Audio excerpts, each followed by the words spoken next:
সুপ্রিয় দর্শক, আপনাদেরকে দেখাইমু এই যে কলা চুরি হাঁটছি, এই যে গাছ পাখনা চুরি, এই যে দেখেন গাছ পাখনা চুরি, দেখেন গাছের মধ্যে এই চুরি পাকলে পরে হাঁটলে এই কলার স্বাদই আলাদা এবং কলা অত্যন্ত খাইতে সুস্বাদু। এই যে দেখেন আমি একটা কলা যেতে বাংমু, এই যে দেখেন এখন খাইমু, এই যে কলা পাখনা কলা, এই যে পাখনা কলা দেখেন তো খাওয়া যাইব।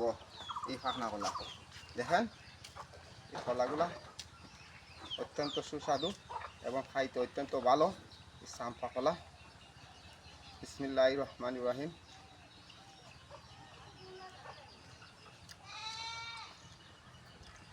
অত্যন্ত সুস্বাদু এবং খাইতে অত্যন্ত ভালো এই কলাগুলা, চাম্পা কলা অরিজিনাল। প্রিয় দর্শক, অনেকে গাছ লাগাইতে পারেন, যে খাইতে পারবেন, বিক্রি করতে পারবেন। সবাই ভালো থাকেন, সুস্থ থাকেন। আসসালামু আলাইকুম।